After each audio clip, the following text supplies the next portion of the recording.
పరిశుద్ధుడన్న దేవ, దగిల నాయన, కనికరంగల దేవ, యేసుక్రీస్తు ప్రభు పరిశుద్ధ నామం బట్టి మీ సన్నిధికి వస్తున్నాం నాయన. ఈ ఉదయకాలన స్తోత్రం నాయన. ఈ సమయం ఇచ్చిన దానికి స్తోత్రం తండ్రి. ఈ దినాన్ని బట్టి మీకు స్తోత్రం నాయన.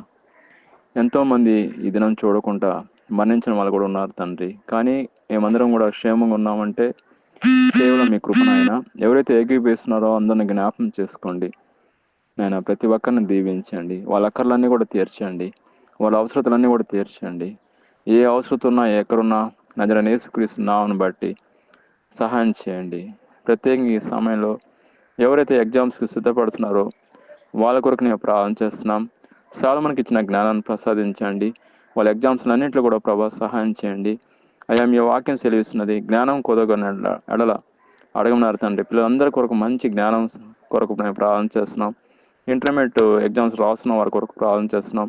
10వ క్లాసు ఎగ్జామ్స్ రాస్తున్న వారి కొరకు ప్రార్థన చేస్తున్నాం. మంచి జ్ఞానం తెలివిని దయచేయండి.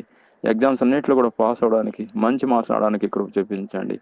ప్రత్యేకంగా ఈ సమయంలో మా దేశం కొరకు, మా రాష్ట్రం కొరకు, మా తెలుగు రాష్ట్రాల కొరకు ప్రార్థన చేస్తున్నాం.